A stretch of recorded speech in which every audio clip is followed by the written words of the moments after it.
యావకాశం ఇచ్చిన సర్వోన్నతుడు ఘనమైన తండ్రికి మధురగా లెక్కలేని నా స్తుతులు స్తోత్రాలు తెలియపరుస్తూ ఆరాధనకి చేరువచ్చిన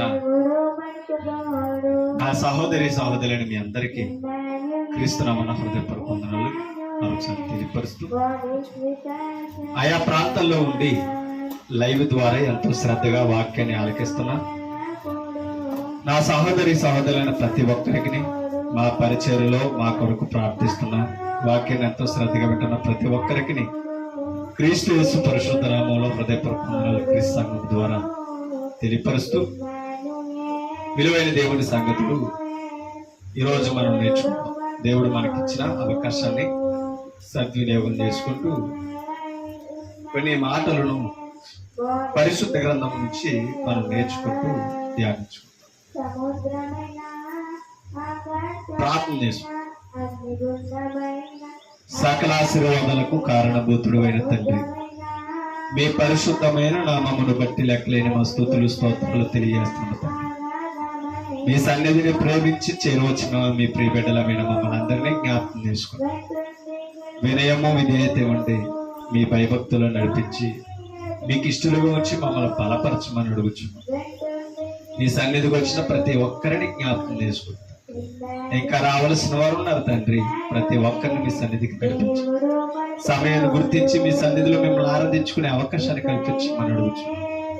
ప్రతి ఆదివారం మిమ్మల్ని మరొక విడవకుండా ఎడబాయకుండా ఆసక్తితో తండ్రి భయము కలిగి భక్తి కలిగి మీ సన్నిధిలో ఎదుగుతూ విశ్వాసముతో తండ్రి నమ్మకంతో మీ సన్నిధిలో మీ వాక్యం వినగలిగిన స్థితిని మాకు దయచేయండి తండ్రి. బలహీనులైన మీ వాక్యం ద్వారా మమ్మల్ని బలపరచండి తండ్రి. విశ్వాసంలో స్థిరపరచండి తండ్రి.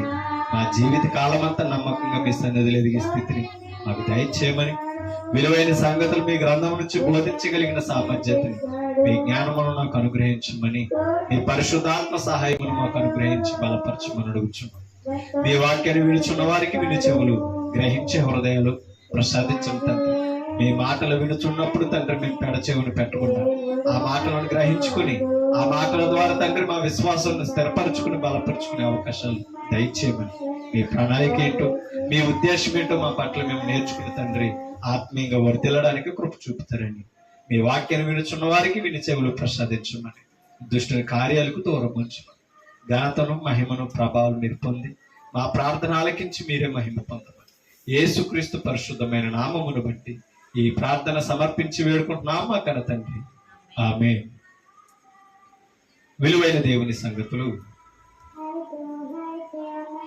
పరిశుద్ధ గ్రంథం నుంచి మనం నేర్చుకుంటాం. ఎన్నో మాటలు దేవుడు తన గ్రంథంలో రాయించి ప్రతి మాటకి గ్రంథం నుంచి మనకి సమాధానాన్ని తెలియపరుస్తున్నవాడు దేవుడు.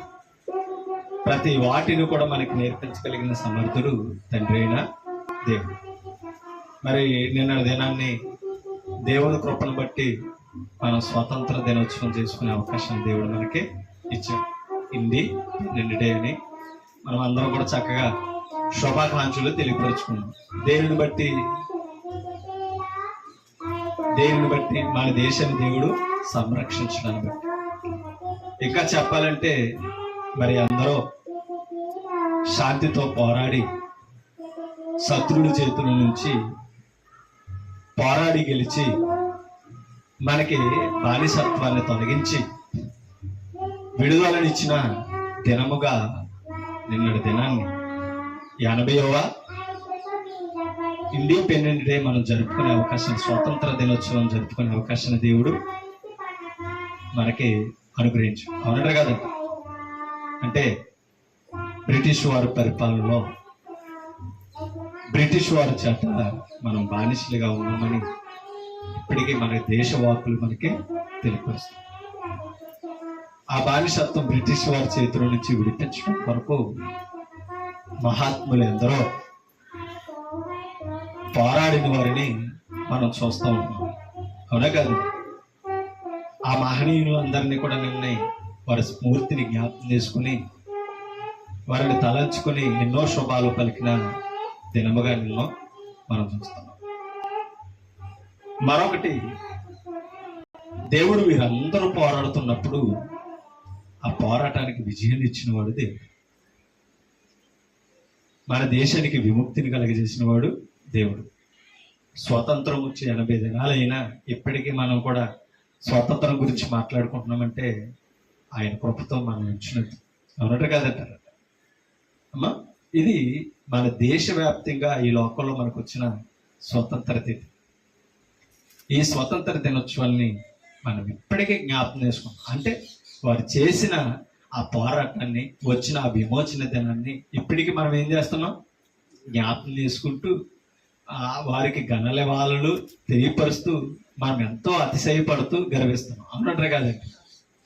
మేము స్వతంత్ర యోధులు. కానీ స్వతంత్రము వచ్చిందని సంతోషపడుతున్నాం, స్వతంత్రం ఇచ్చారని మనం ఆనందపడుతున్నాం, చాలా హ్యాపీ. కానీ స్వతంత్రం వచ్చిన దేశంలో ఉండి కూడా కొన్నిటికి మనం బానిసలుగా ఉండిపోతాం. స్వతంత్ర యోధులు మనం చెప్పుకుంటున్నాం, ఇప్పటికీ కూడా కొందరిని బానిసలుగా చూసే పరిస్థితి ఇప్పటికీ ఉందండి. త్రాగుడికి బానిసలైన వారు ఉన్నారు, జోదాలకు బానిసలైన వారు, అవునట కాదట. బానిస వాటి యొక్క వ్యసనాల నుంచి రాలేని వారు ఎంతో మంది ఈనాటికి మనం మన కళ్ళ ముందు చూస్తున్నాం. అంటే దేని కింద మనం కూరుకుపోయామో, ఏది మనల్ని అధికారం చేస్తుందో అది బానిసత్వము అని మాట్లాడి బైబిల్ చెప్పిన మాట. మనం బానిసం అయిపోయి వాటి వలన లొంగిపోయి కృంగిపోయి ఇక జీవితం వేరేది లేదు అదే అని అనుకుని అక్కడ ఆగిపోతూ మనం ఏం చెప్పుకుంటున్నామంటే స్వతంత్రులమని చెప్పు. దేశానికి మహాత్ములు స్వతంత్రతనిచ్చారు, కానీ స్వతంత్రతను మనం వినియోగించుకోలేకపోతున్నాం. అటువంటి పరిస్థితులు ఈరోజు మనం బ్రతుకుతున్నాం. అది మనం అర్థం చేసుకోవాల్సిన అవసరం మనందరికీ ఉంది. కొన్ని మాటలను మనం పరిశీలన చేద్దాం. నిర్గమకాండంలోనికి మనం వెళదాం. 2వ అధ్యాయము 23వ వచనం చూడండి.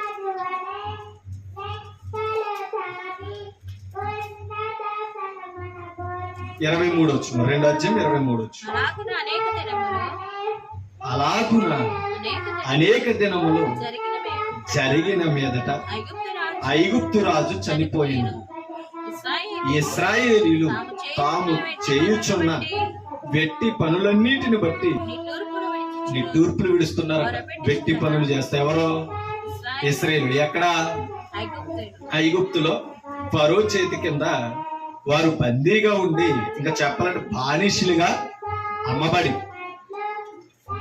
బానిసలుగా చెరపట్టబడి ఐగుప్తు రాజైన ఫరో చేతి కింద పొంగిపోతున్నారట. ఎవరో వెట్టి పన్నులను బట్టి నిట్టూర్పులు విడుచుచు మర్ర పెట్టుచుండగా, ఎవరికే? దేవునికి మర్ర పెట్టుచుండగా తమ వెట్టి పనులన్నిటిని బట్టి వారు పెట్టిన మొర దేవుని యొద్దకు చేరు.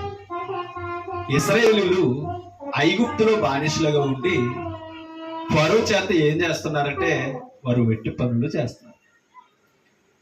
బానిసలుగా ఉండిపోయి శత్రువులకు లొంగిపోయి ఆ దేశంలోనే బ్రతుకుతున్నారు. కానీ వారు పెట్టిన మొరలన్నీ ఎవరు విన్నారట? వారు విసుకుపోయి ఆ వెట్టు పనులన్నిటిని బట్టి, శ్రమలన్నిటిని బట్టి విసుకుపోయి ఏం చేశారంటే దేవునికి ప్రార్థించారు.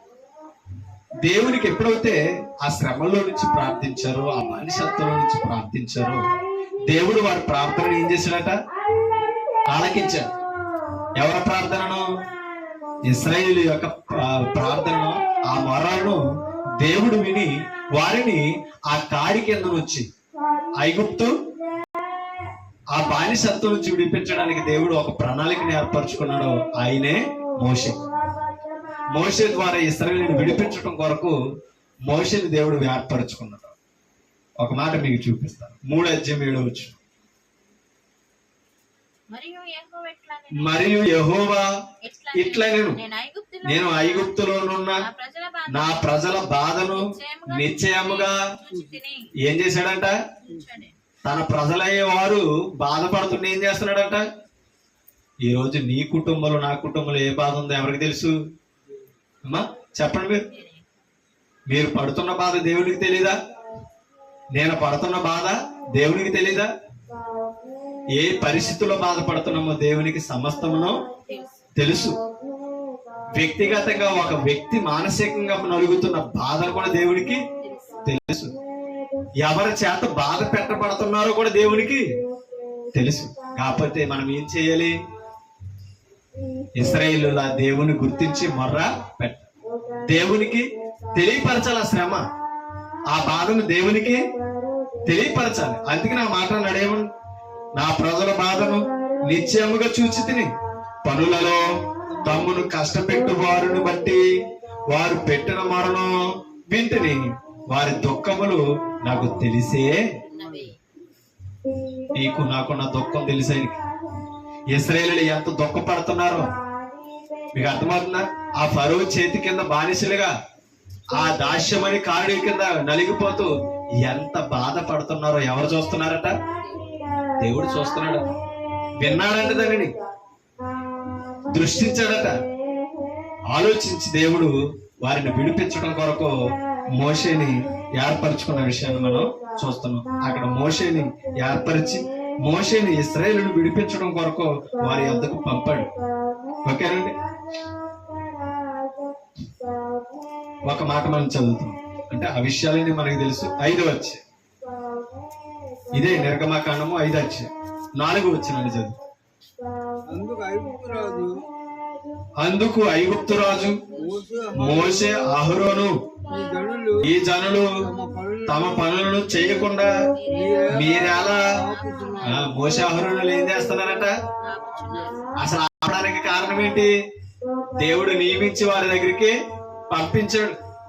తన ప్రజలను విడిపించమని, తన ప్రజలు ఆరాధించడానికి దేవుని సన్నిధికి వెళ్ళాలని, నువ్వు విడిపించాలని ఫరోను అడుగుతుంటే ఫరో అంటున్నాడంట మోషే అహరోనులు తేమని, ఈ పనులు చేయకుండా మీరు ఎలా వారిని ఆపుచున్నారు, ఎలా అడ్డగిస్తున్నారని మోషే అహరోనులను దేవుడు అడుగుతున్నాడు. కారణం ఏంటంటే దేవుడు వారి మొరలు విన్నాడు కాబట్టి, అవునా, వారి బాధను దృష్టించి చూశాడు కాబట్టి మోషే అహరోనులను పంపించాడంటే విడిపించడానికి. ఎక్కడి నుంచి?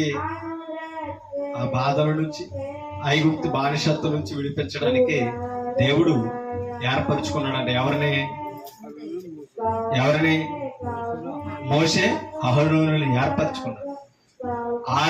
ఏర్పరచుకుని ఏం చేశాడట? వారి దగ్గరికి పంపి ఫరోను అడుగుతున్నాడు అనమాట, ఈ ప్రజలు తన దేవుణ్ణి ఆరాధించుకోవడానికి నువ్వు పంపించాలని నన్ను అన్నప్పుడు అక్కడ ఒక మాట చెప్పాడు. చూడండి, ఈ జనులు తమ పనులు చేయకుండా మీరు ఎలా ఆపుచున్నారు? మీ బరువులు మోయిటకు పొండనని ఇశ్రాయేలు ప్రజలతో చెప్తున్నాడట.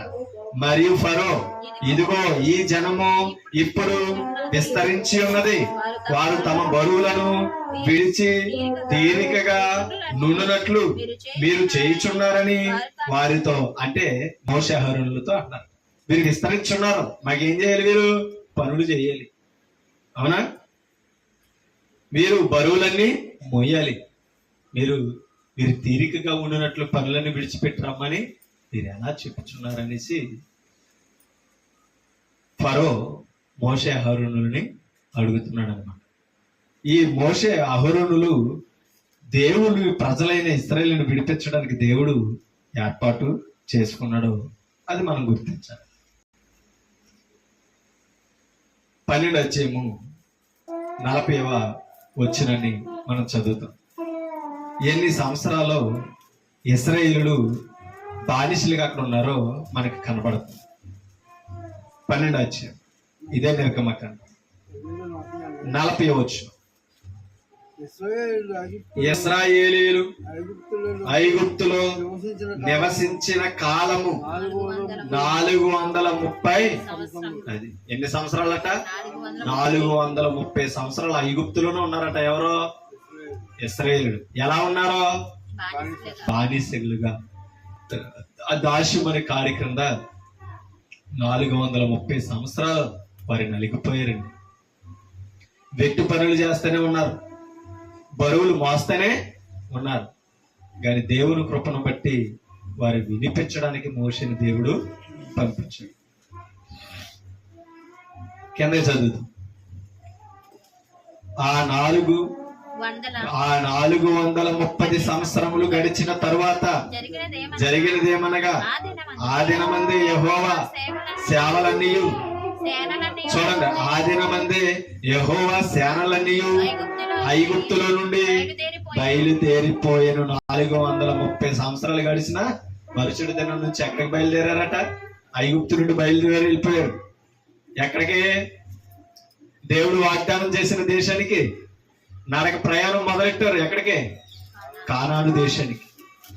మోషే అహరోనుల ద్వారా విడుదల కలిగించాడు. వారు ఐగుప్తును దాటడానికి ఎన్నో శ్రమలు పొందారు, ఎన్నో మహత్య కార్యాలు చేయవలసి వచ్చింది. ఎవరో? మోషే అహరోనులు. అవునా?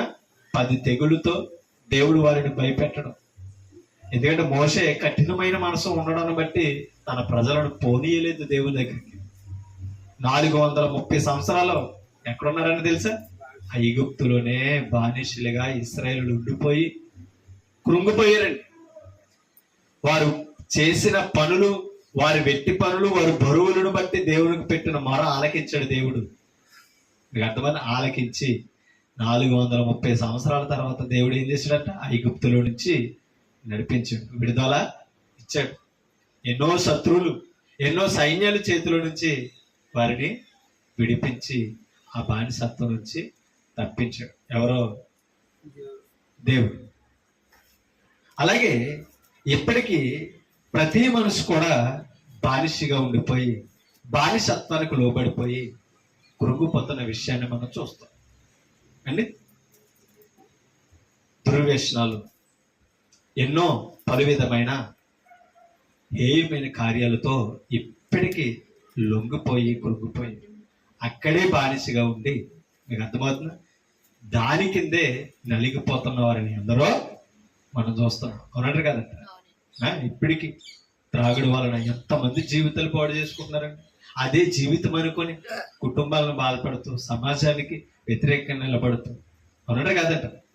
అది ఎదుటివాడికి, చూచేవాడికి, దాంట్లో మొలగన వాడికేమో అసహ్యంగా కనబడుతుంది. కానీ ఆయనకి ఎలా ఉంది? ఎంతో వింత జీవితంగా, అద్భుత జీవితంగా ఉంటుంది. ఎన్నో కుటుంబాలు బాధపడతారు. అలాగే దొంగతనం చేసేవారు ఇప్పటికీ. అవునంటారు కదండి. ఎన్నో దోపిడీలు చేస్తూ, ఎంతో మంది అడ్డొచ్చిన ప్రాణాలు తీస్తూ ఆ బానిసత్వానికి లోబడిపోయి అక్కడే కురుంగిపోతున్న వారు ఎందరు లేరు. అవునంటారు కదండి. వ్యభిచారు అదే జీవితం అనుకుని అక్కడే కురుంగిపోతూ, అక్కడే లొంగిపోతూ, అక్కడే ఉండిపోతూ దేవుడిచ్చిన జీవితాన్ని, అవయవాలని వృధాపరుచుకుంటున్న వారు, దుర్వ్యసనాలకు లోనైపోతూ దేవుడిచ్చిన రక్షణను దూరం చేసుకుంటున్నవారు ఎంతమంది వ్యవస్థలో మనం చూస్తలేదు. అలా పలు విధమైన బాధలు ఎన్నో. ఇంకా తప్పాలంటే జోదాలకు లోనైపోతున్నవారు. మీకు అర్థమంది? జోదాలంటే వెనకట్టే కాదు, అవునట్టే కాదంట. ఎన్నో బెట్టింగ్లు కాసి లక్షలు కోల్పోతున్నవారు లేరా? ఎన్నో బెట్టింగ్లు, అంటే బెట్టింగ్లు కాసేవాడు సమాజానికి కనపడ్డా, ఇంట్లో ఉండి కాస్తాడు కదా. అవునంట కదంట. అది సెల్ ఫోన్ ద్వారా నడుస్తున్న ఆలోచనది. కాబట్టి అంత నష్టపోయిన తర్వాత రోడ్డు మీద పడేదాకా కూడా ఎవరికి తెలియదు. అమ్మో, ఎంతో డీసెంట్గా ఉండే ఆయన, ఎంతో డీసెంట్గా ఉండే ఈవిడి ఇలాంటి పనులు చేసిందా, ఎంత నష్టపోయింది అనేసి. అంటే ఎలా ఉంటుందంటే ఈ బెట్టింగులతోటి కష్టపడకుండా కోటేశ్వర్లు అయిపోయి. అవునంటారు కదండి. కష్టపడకుండా అంతా మాకు వచ్చేది. కాబట్టి ఆ లక్కీ డ్రా కోసం ఏం చేస్తూ ఉంటారంటే తమ జీవితంలో ఎన్ని మార్గాలైనా ఏర్పరిచేసుకుంటూ ఉంటారు. అలా ధనం కోల్పోయిన వారే కాదు, అలా ఆస్తులు కోల్పోయిన వారు, ఉన్న గృహాలు కోల్పోయిన వారు ఎందరు లేరండి? ఉన్నారా లేదా? అయినా సరే విడిపింపబడతారు దాని నుంచి అంటే లేదు. నెత్తునూరు బాదుకుంటున్న భార్య పిల్లలు, కుటుంబం అక్కడే కృంగిపోతూ అక్కడే ఆగిపోయే పరిస్థితులు. అన్ని కోల్పోయిన బుద్ధి రాని పరిస్థితుల్లో చాలా మంది ఉంది. ప్రాణాలు కోల్పోయే వరకు కూడా అటువంటి పరిస్థితుల నుంచి రాలేని బానిసలు ఎందరో ఇప్పటికీ మనం చూస్తాం. ఒక మాట మీకు చూపిస్తాను, చూడండి. రోమిలికి రాసిన పత్రిక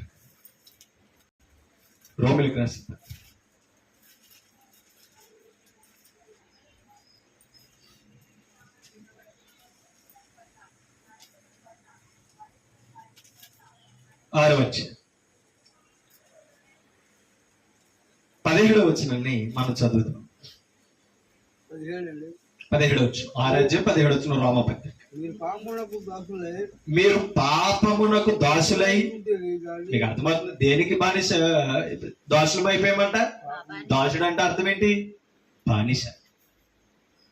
పాపానికి లొంగిపోయి, పాపానికి ప్రేరేపింపబడి మనం ఎలా అయిపోయామంటే తెలుసా? దాసులు అంటే అర్థం ఏంటి? పనివాడు అని అర్థం. పాపం చెప్పే పని మనం చేసే పరిస్థితికి వెళ్ళిపోయాం. అంటే మనల్ని ఏలతున్నది ఎవరు తెలుసా? మనం పాపానికి దోషులం అయ్యామంటే పాపం మనల్ని ఏలుతుంది, అవునా కదా? అంటే పాపం మన మీద ఏం చేస్తుంది తెలుసా? అధికారము చేస్తుంది, ప్రభుత్వం చేస్తుంది. మనల్ని ఏలుతున్నది ఎవరు అనుకుంటున్నారు? దేవుడు కాదట. ఏది? పాపం.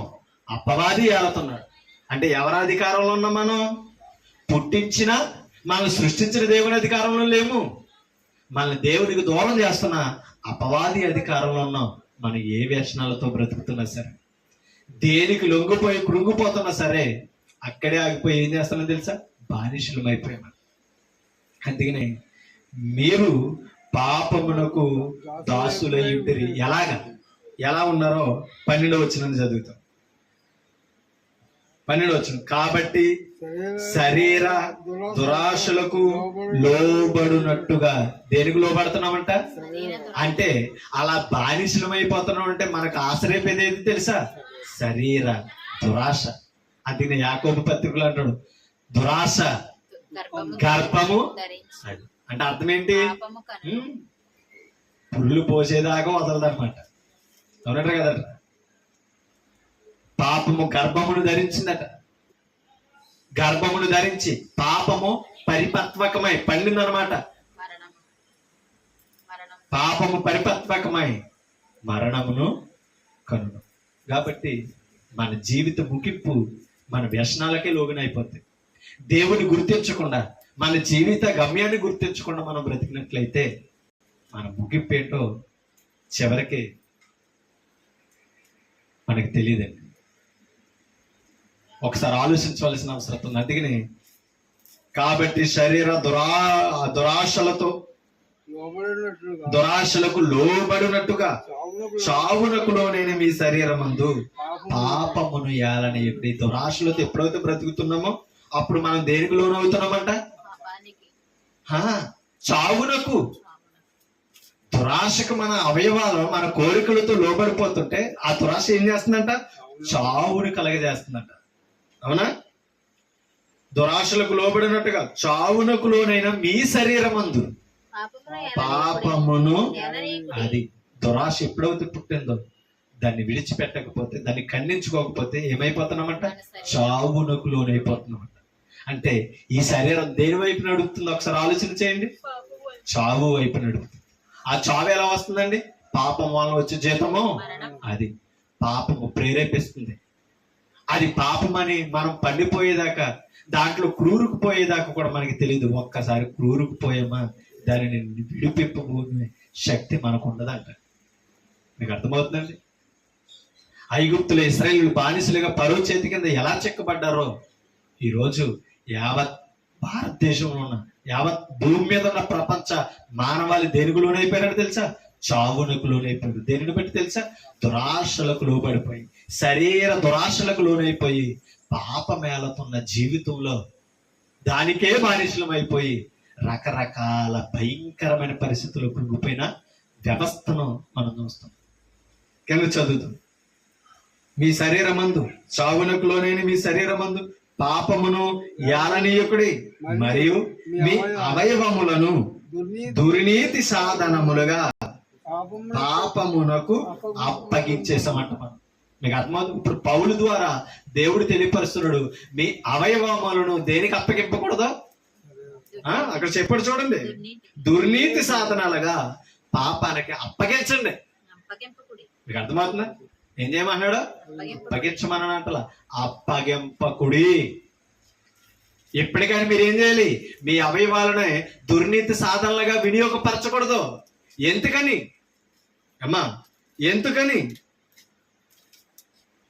ఎందుకంటే అక్కడ ఒక మాట చెప్పాడు చూడండి, 6వ వచనం చదువు. 6వ వచనం, ఏలయనగా ఏమనగా మనమింకను పాపమునకు దాసులము కాకుండుటకు.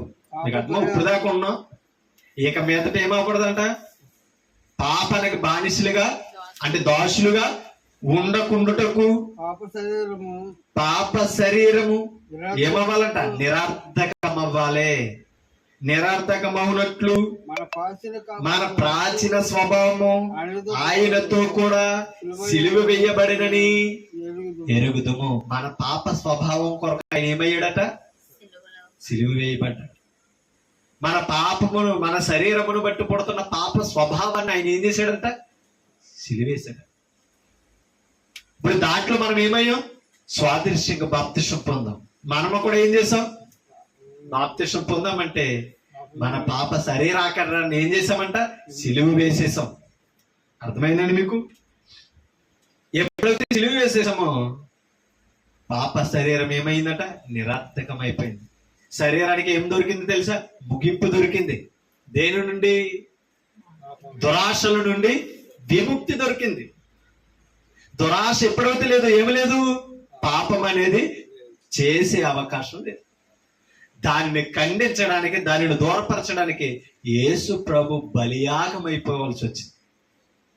ఓకేనండి? అందుకే నా మాట చెప్పాడు, ఈ ప్రాచీన చూడండి, పాపమునకు దాసులము కాకుండుటకు పాప శరీరము నిరర్థకమగునట్లు మన ప్రాచీన స్వభావం అంటే పాత జీవితం, పాపపు జీవితం స్వభావము ఆయనతో కూడా సిలువ వేయబడినని ఎరుగుదుము.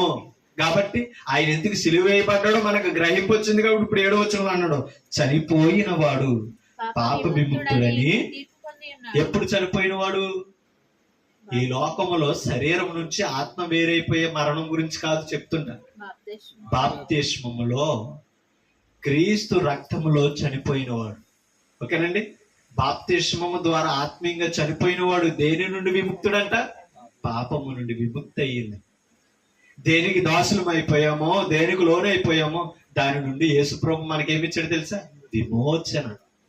అంటే ఐగుప్తులో కృంగిపోయిన ఇశ్రాయేలు మొరలను దేవుడు ఆలకించి మోసే ఆరోనుల ద్వారా ఎలాగైతే విడుదల చేశాడో, మన పాప జీవితమును దేవుడు చూసి తన కుమారుడైన యేసుక్రీస్తుని లోకానికి పంపించి, ఆయన ఈ లోకానికి పరిశుద్ధుడిగా వచ్చి పరిశుద్ధమైన జీవితాన్ని అనుభవించి పాపము లేకుండా తన శరీరం అందు మరణానికి ఏం చేశాడంట? శిక్ష విధించి మరణానికి విముక్తి కలగజేశాడు. అప్పుడు దాకా మరణం అందరినీ ఏలుతుంది. యేసు ప్రభు వచ్చిన తర్వాత మరణానికి పులి స్టాప్ దొరికింది. అవునా కదా? మరణం బంధింపబడే అవకాశం దొరికింది. ఏ మనిషిని ఏలుతుందో మరణం, ఆ మరణం నుంచి మనిషి తప్పించుకునే మార్గం ఏర్పడింది. ఎవరి ద్వారా తెలుసా? యేసుక్రీస్తు శిలువ మరణం తర్వాత. కాబట్టి యేసుక్రీస్తులో బాప్తిసం పొందిన మనమందరమును కూడా పాప విముక్తులమని తీర్పు పొందాం. కాబట్టి ఇప్పుడు మన మీద ఏది ఏలదో ఇంకా చెప్పండి? పాపము ఏలదో. పాపం ఏలనప్పుడు మనల్ని ఏలవలసిందేది చూడండి. 12వ వచనం మరియు 13వ వచనం, మరియు మీ అవయవాలను దుర్నీతి సాధనములుగా పాపమునకు అప్పగింపకుడి. అయితే మృతులలో నుండి ఎలా అనుకోవాలి? అమ్మా, మృతుల నుండి సజీవులు అని మనం ఎలా అనుకోవాలి? బాప్తిసం పొందుడని బట్టి అనుకోవాలి. నేను మృతుల నుండి ఏమయ్యాను? సజీవుని. అంటే అర్థమైంది తెలుసా? చనిపోయిన వారిలో నుంచి నేను బ్రతికింపబడి జీవాన్ని పొందాను. చనిపోయిన వారిలో నుంచి యేసు ప్రభు నన్ను బ్రతికించి చావునకు లోనైన నన్ను విడుదల చేసి విమోచనగా నన్ను ఉంచాడు. కాదు, సజీవులు అనుకొని మిమ్మును మీరే దేవునికి ఎలాగా అక్కడ చెప్పుడు మీ అవయవములను నీతి సాధనములుగా దేవునికి అప్పగించుడి. బా, ఎంత అద్భుతమైన విషయం అండి. మనము ఎవరమంట? మిమ్మును మీరే దేవునికి అప్పగించుకున్నాడు. ఎలా అప్పగించుకోవాలట అంటే అర్థమైంది తెలుసా? మన అవయవాలు అప్పుడు దాకా ఎలా ఉన్నాయి? దుర్నీతి సాధనలుగా ఉన్నాయి. దేనిని బట్టి? దురాశను బట్టి. మరి ఇప్పుడు ఎప్పుడైతే పాప విముక్తులమయ్యామో, యేసు ప్రభువులో మన జీవితాన్ని కడుక్కున్నామో, అప్పుడు మనం ఏమన్నామో తెలుసా? పరిశుద్ధులమయ్యాం. దుర్నీతి పోయింది. ఏమొచ్చింది మనకి? దేవుని నీతి వచ్చింది. దేవుని నీతిని బట్టి మన అవయవాలు ఎలా ఉండాలని తెలుసా? నీతికి సాధనాలుగా ఉండాలి. ఏ శరీరాన్ని బట్టి, ఏ దురాశను బట్టి పాపం చేసి చెడు కార్యాల్లో మనం కృంగిపోయి బానిసలుగా ఉన్నామో, దాని నుండి విడిపింపబడిన యేసుక్రీస్తుకు మనం ఏమవ్వాలని తెలుసా? దాసులం అవ్వాలి. ఇప్పుడు ఎలా క్రీస్తుకు దాసులం అవుతామంటే నీతి కార్యాలు చేయడం. మన అవయవాల్లో పరిశుద్ధత ఉండడాన్ని బట్టి మనం ఏమవుతున్నామని తెలుసా? నీతికి దాసులం అవుతున్నాం. ఎప్పుడైతే నీతికి దాసులం అయ్యామో, మనల్ని ఏలుతున్నది ఏదంటే తెలుసా అమ్మా? మనల్ని ఏలుతున్నది ఏదంటే తెలుసా? చూడండి, ఒక మాట మీకు చూపిస్తాను. 18 వచ్చినప్పుడు చదువుతాం, చూడండి. పాపము నుండి విమోచింపబడి నీతికి, అది దేనికి దాసులమయ్యాం? నీతికి దాసులమయ్యాం. నీతికి దాసులైతిరి. ఇందుకు దేవునికి అంటే కృతజ్ఞతలు చెప్పాలి. ఆదివారం దేవునికి వచ్చి అర్థమవుతుందా? కృతజ్ఞత స్తుతులతో దేవునికి ఏం చేయాలంట? మనల్ని విమోచించిన దేవుణ్ణి, యేసు ప్రభుని ఆదివారం ఆరాధించుకోవాలి, స్తోత్రం చెప్పాలి. దేని నుండి? పాపము నుండి విమోచించాడు గనక, అవునా కాదు? పాపము నుండి విడుదల చేశాడు గనక మనం ఏం చేయాలంట? ఆయనకి స్తుతులు తెలియపరచాలి. ఇందుకు దేవునికి స్తోత్రము. మీ శరీర బలహీనతను బట్టి మనుష్య రీతిగా మాట్లాడుచున్నాను. ఏమనగా అక్రమము చేయుటకే అపవిత్రతకును అక్రమమునకును మీ అవయవములను అది ఏం చేయడానికంట? ఎలా, దేనికి అప్పగించమంట? అక్రమము చేయడానికి, అంటే పాపము చేయడానికి మన అవయవాలను ఎలా ఉంచామంట?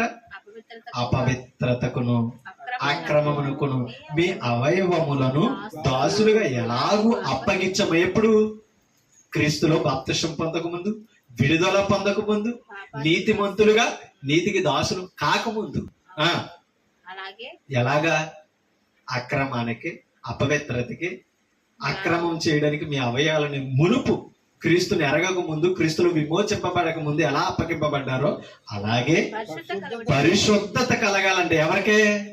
బాప్తిసం పొందిన మనకి ఏం కలగాలంటే ఇప్పుడు?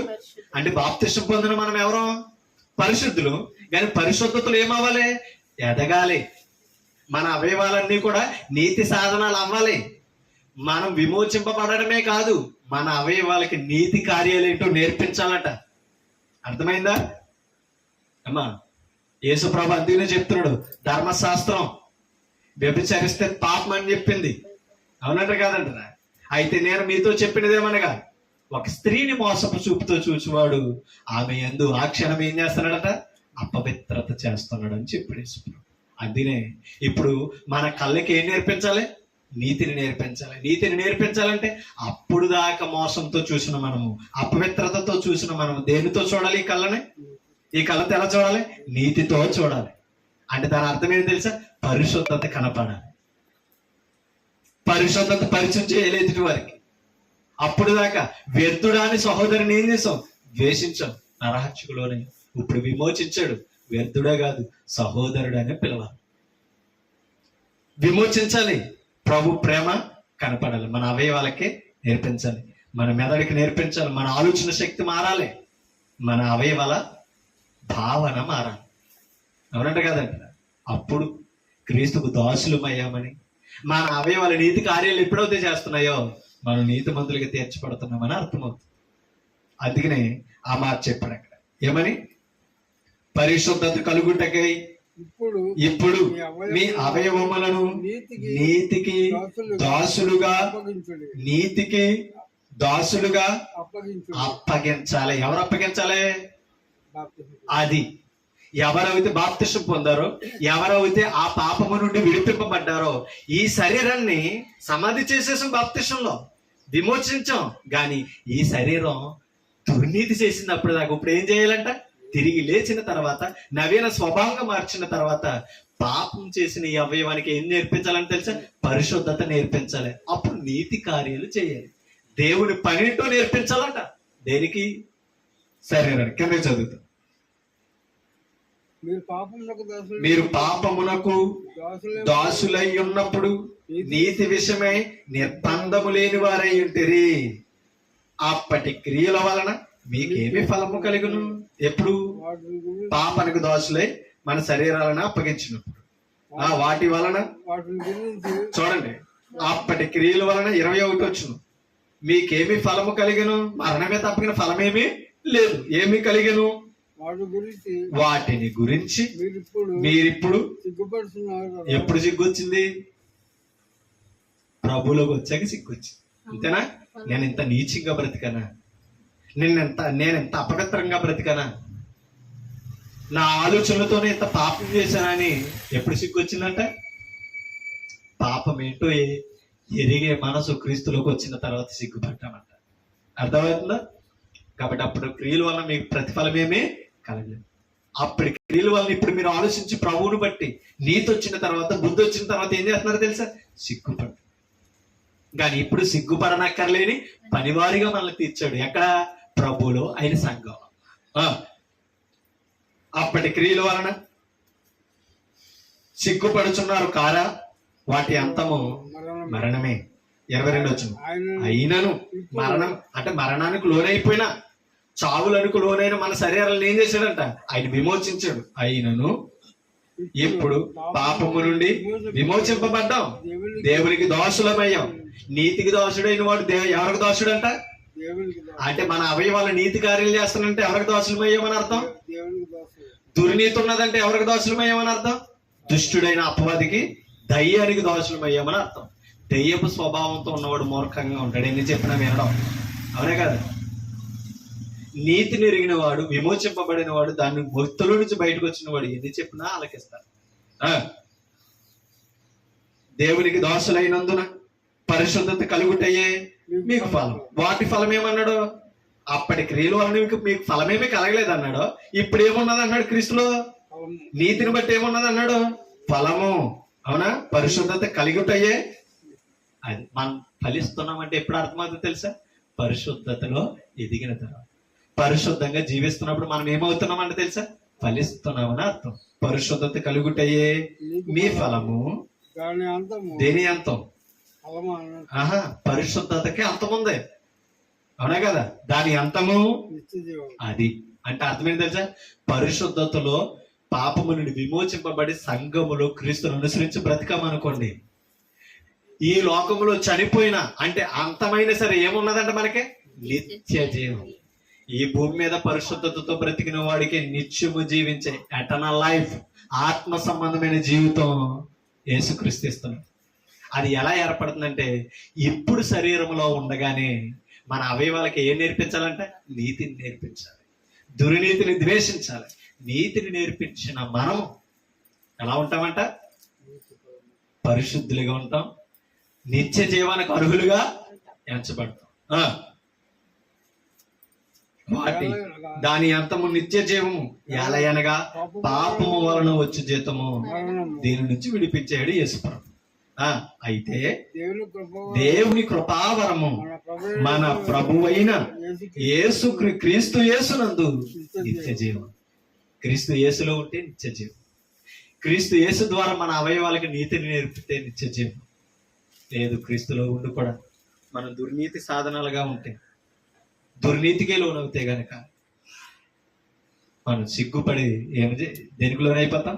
పాపానికి లోనైపోతాం. పాపం వాళ్ళు వచ్చే జీతము మరణానికే తప్పదని బాప్తిసం పొందిన జీవానికి వెళ్ళే అవకాశం ఉండదు. మన అవయవాలకి నీతి నేర్పదు.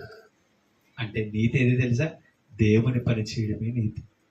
ఇతరులకు మేలు కలిగించడమే నీతి. ఆ మేలు ఏదో కాదండి, నిన్ను విమోచించిన విమోచకుడికి పక్క వారికి చెప్పాలి.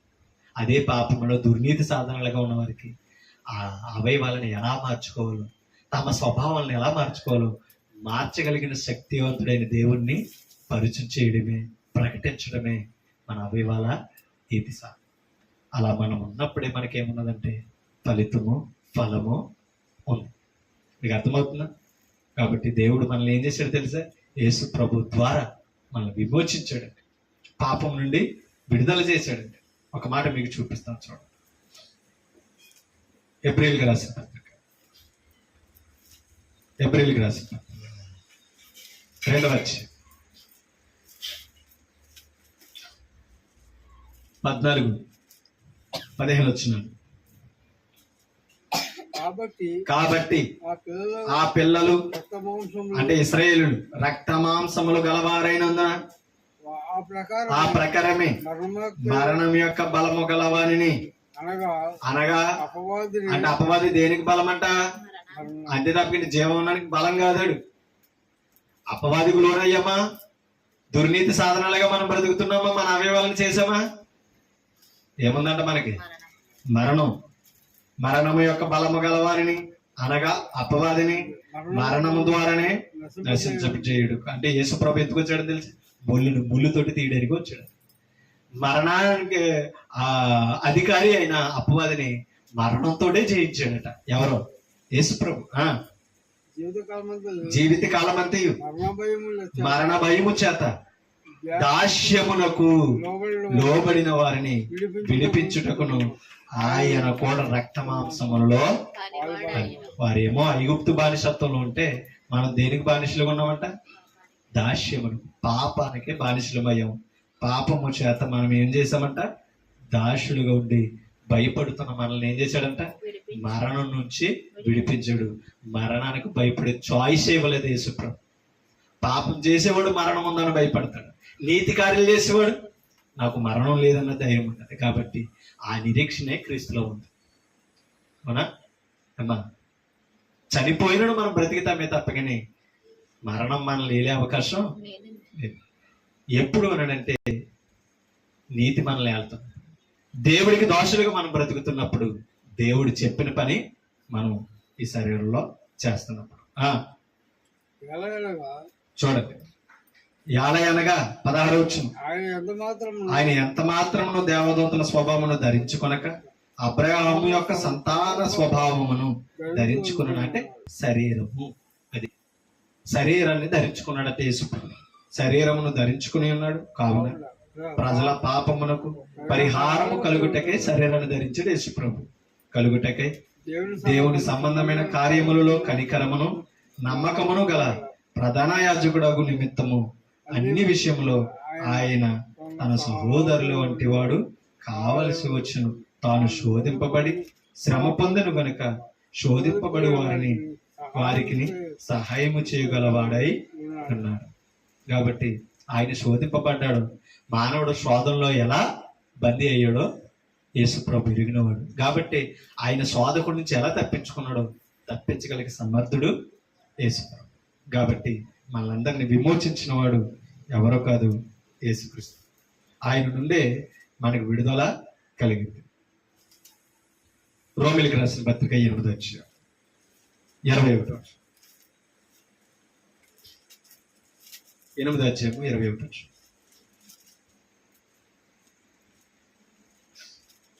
చూడండి. యాలయనగా సృష్టి నాశనమునకు లోనైన దాస్యముల నుండి విడిపింపబడి దేవుని పిల్లలు పొందబోవు మహిమ గల స్వతంత్రము పొందుదునను నిరీక్షణ గలదే స్వేచ్ఛగా కాక దానిని లోపరిచిన వాని మూలముగా వ్యర్థపరచబడ్డది. మానవులు పాపం చేయడాన్ని బట్టి సృష్టి కూడా పాపానికి దాస్యానికి లోనైపోయింది. ఓకేనండి. దేవుని పిల్లలు పొందబోయే మహిమ గల స్వతంత్రం ఒకటి ఉన్నది అమ్మా. దేవుని పిల్లలు పొందబోయే మహిమ గల స్వతంత్రము పొందుదునన్న నిరీక్షణ కలదే స్వేచ్ఛగా కాక దానిని లోపరిచిన వాని మూలముగా వ్యర్థపరచబడ్డదట. అంటే దేవుని పిల్లలు పొందబోయే ఆ స్వతంత్రము కొరకు తేరు చూస్తుందంట. ఏది? మహిమ గల ఆ స్వతంత్రము పొందులను నిరీక్షణ ప్రకృతికి ఉందంట. దేవుడిచ్చే ఆ స్వతంత్రం పొందాలని. ఎవరో? ప్రకృతి ఎదురు చూస్తుంది. ఒక మాట మీకు చూపిస్తాను. 2 కొరింథీయులకు రాసిన పత్రిక 3:17. 2 కొరింథీయులు 3:17. ప్రభువే ఆత్మ. ప్రభు యేసుక్రీస్తు ఎవరట? ఆత్మస్వరూపుడు. ప్రభువే ఆత్మ. ప్రభు యొక్క ఆత్మ ఎక్కడ ఉండునో అక్కడ స్వతంత్రమును ఉండును. మీకు అర్థమవుతుందా? ప్రభు ఆత్మ ఎక్కడ ఉన్నది అక్కడ ఏమున్నదట? స్వతంత్రము. అంటే దాని అర్థం ఏంటి తెలుసా? ఎప్పుడైతే క్రీస్తు రక్తంలో పాపం నుండి విమోచింపబడుతున్నామో అప్పుడు క్రీస్తులో నుంచి మనకి ఏమొచ్చిందని తెలుసా? స్వతంత్రం వచ్చిందట. ఆ స్వతంత్రం ఏం చేస్తుందంట మనల్ని? అమ్మా, ఆ స్వతంత్రం ఏం చేస్తుందంట? ప్రభు దగ్గర నిలబెడుతుందండి. ఆ స్వతంత్రం దేవుని దగ్గర మనల్ని నిలబెట్టగలుగుతుంది. కాబట్టి మనం విషయం అర్థం చేసుకోండి. యేసు ప్రభువులోని మనకి ఏమన్నది తెలుసా? స్వతంత్రము ఉంది, పాపము నుండి విడుదల ఉంది. కాబట్టి మన దేశం 1947లో వచ్చిన స్వతంత్రం కొరకు ఇప్పటికీ 80 సంవత్సరాలైన తలంచుకుని ఎంతో సంతోషపడుతూ ప్రతి సంవత్సరం ఘనకార్యం చేస్తున్నాం. అవునా కదా? అది మనుషుల నుంచి వచ్చిన, దేశం నుంచి దేశానికి వచ్చిన విమోచన మాత్రమే. కానీ ప్రతి మనుషులు ఏముందో తెలుసా? ఇప్పటికీ పాపం ఉంది. అవునా? ఇప్పటికీ దుర్నీతి ఉంది. దాని నుండి విడిపించగలిగిన శక్తి ఎవరికే లేదు. మీకు అర్థమవుతుందా? భూమి పుట్టప్పుడు కానీ ఇప్పటి వరకు ఏ మనిషి పాపము నుండి విమోచించి స్వతంత్రతను ఇవ్వలేకపోయాడు. ఒక పాపిని పరిశుద్ధుని చేయలేకపోయాడు. ఆయన ఒక్కడే యేసుక్రీస్తు మాత్రమే. ఆ యేసుక్రీస్తులో నిజమైన స్వాతంత్రము దేనికున్నదో తెలుసా? ఆత్మకు. మరణం నుంచి విడిపింపబడగలిగిన శక్తి యేసు ప్రభువులో నుంచే ఉంది. కాబట్టి ఈ దేశము, మన దేశ ప్రజలు మహనీయులను ఎలా గుర్తించారో మహోన్నతుడైన యేసుక్రీస్తును కూడా గుర్తించి ఆయన నుండి పాప విమోచన పొందాలి, పరిశుద్ధతను పొందాలి. అప్పుడు నిజమైన స్వతంత్రులం అవుతాం. మనకు తెలియకుండానే కూరుకుపోయేమో పాపమని ఊపిలో, దాస్యమని కార్యక్రమం నుండి మనం దేవుని అధికారంలో ఉండకుండా దెయ్యపు అధికారంలో బ్రతుకుతున్నాం. మన భ్రష్ట స్వభావాలు దానిని గుర్తించి విడిపించడానికి వచ్చిన ఈ మహనీయుడైన యేసుక్రీస్తు మహోన్నతుడండి. మరణాన్ని గెలిచిన వాడండి, చావు నుండి విడిపింపగలిగిన వాడండి, అపవాదిని కూడా బంధించగలిగిన శక్తిమంతుడు యేసు ప్రభు రక్తం. ఆయన రక్తం విలువ ఈరోజు దేశ ప్రజలు గుర్తించాలి. నిజమైన స్వతంత్రం యేసుక్రీస్తులో ఉన్నదని గుర్తించాలి. కాబట్టి ప్రభు యొక్క ఆత్మ ఎక్కడ ఉంటుందో అక్కడ ఏమున్నదంట? స్వతంత్రం ఉంది. ఆ ప్రభు యొక్క ఆత్మే పరిశుద్ధాత్మ. ఆ పరిశుద్ధాత్మ ప్రతి మనుషుడికి ఎప్పుడు వస్తుందంటే పాపము తొలగినప్పుడు, పాపము నిమిత్తం బాప్తిసం పొంది పరిశుద్ధ పరచబడినప్పుడే ప్రతి మనుషులోకి ఏమొస్తుంది తెలుసా? పరిశుద్ధాత్మ వస్తుంది. పరిశుద్ధాత్మ ఎక్కడ ఉన్నదో అక్కడ ఏమున్నది? స్వతంత్రం ఉంది. పరిశుద్ధాత్మ ఉన్నవాడు, దేవుని ఆత్మను కలిగిన వాడు ఎప్పటికీ ఏం చేయడానికి తెలుసా? పాపం చేయడు. దుర్నీతి సాధనాలుగా ఉండం, నీతి సాధనాలుగా బ్రతుకుతాం. దేవుని పని చేయడానికే మనం సమయాన్ని ఇస్తాం. మన జీవితాన్ని దేవుని పని కొరకే ధ్యేయంగా ఇచ్చుతాం. కాబట్టి అప్పుడు దాకా లోకంలో బ్రతికి పాపం చేసిన మనము ఇప్పుడు సంఘములో బ్రతికి దేవుని కొరకు పని చేస్తూ మన అవయవాలకు, ప్రతి అవయవానికి దేవుని పని ఏంటో నేర్పాలి, నీతి కార్యాలు ఏంటో నేర్పాలి. అప్పుడు దాకా మరణాన్ని కలగజేసిన మనము మన స్వభావాలతో దేవుని పని చేసి ప్రతి అవయవానికి నిత్య జీవాన్ని నేర్పించాలి. పరలోకానికి నడిపించగలిగిన యోగ్యతను ఇవ్వగలిగిన సామర్థ్యత ప్రభు వాక్యము ద్వారా, సంఘం ద్వారా ఈ భూమి మీద మనకిచ్చాడు. కాపాడుకుందాం, నమ్మకంగా బ్రతుకుతాం. దీనిని ఎప్పటికీ ఏం చేసుకోకూడదు తెలుసా? ఈ స్వతంత్రతను పోగొట్టుకోకూడదు. ఒక్క మాట చెప్పి నేను ముగిచ్చేస్తాను. చూడండి,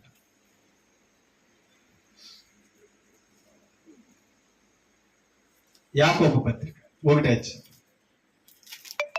యాకోబు పత్రిక ముగింపుగా 1 25 వచ్చింది.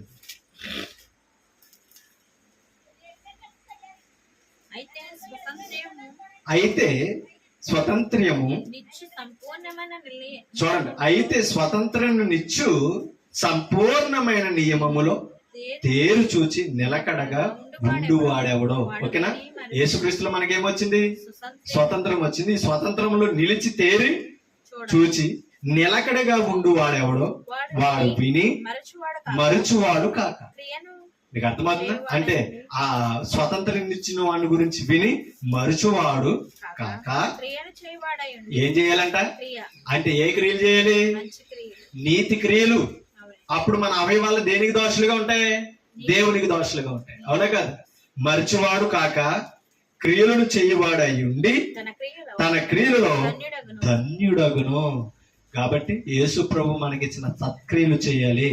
సత్క్రియలు అనే ధనమును సంపాదించుకోవాలి. మన అవయవాన్ని నీతికి దోషులుగా ఉంచాలి. అలా మనం ఎల్లప్పుడూ ఏమవ్వాలట? క్రియలలో ప్రభు ఎదుట ధన్యులము కావాలని అంటే మనకిచ్చిన స్వతంత్రము ఎలాంటిదంట? సంపూర్ణము. చూడండి, అయితే స్వతంత్రమునిచ్చు సంపూర్ణమైన నియమములో ఏం చేయాలట? తేరి చూచుచూ నిలకడగా ఉండాలి. దీని నుండి తొలగిపోకూడదు. మన మరణం వరకు ఎలా ఉండాలట? నిలకడగా ఉందాం, ప్రభు పని చేద్దాం, స్వతంత్రులుగానే బ్రతుకుతాం. ఓకేనా? లోకంలో ఎవరికి బానిసలు అవ్వకూడదు, ఏ వ్యసనానికి బానిసలు అవ్వకూడదు. వాడి ద్వారా పాపానికి బానిసలమో కాదు. మనం అందరం బాప్తిసం పొందిన ప్రతి ఒక్కరూ, లైవ్ లో వింటున్న ప్రతి ఒక్కరూ గుర్తించాలి, మనం అందరం కూడా దేవుని నుండి విడిపింపబడ్డాం, పాపం నుంచి విడిపింపబడ్డాం. ఎవరి ద్వారా? యేసుక్రీస్తు ద్వారా. విడిపించడానికి ఆయన బలియాగమయ్యాడు, సిలువలో వేలాడాడు, ఆయన రక్తం కార్చవలసి వచ్చింది. అటువంటి విమోచకుడు మనకు స్వతంత్రం ఇచ్చిన తర్వాత ఈ స్వతంత్ర నియమం ఏం చేసుకోకూడదంట? పాడు కొట్టుకోకూడదు. తేరు చూడాలి, నిలకడగా ఉండాలి. మన క్రియలలో మనం ఏమవ్వాలి? ధన్యులము కావాలి. అట్టి ధన్యుడు క్రీస్తులో ఉన్నవాడే తప్పకని క్రీస్తుకు వెలుపల ఉన్నవాడు కాదని నన్ను నేను హెచ్చరించుకుంటూ, మిమ్మల్ని హెచ్చరిస్తూ, ఓపికను మీ అందరికీ హృదయపూర్వక వందనాలు తెలియపరుస్తూ ఈ మాటలు ఎంతతో ముగిస్తున్నాను. Thank you.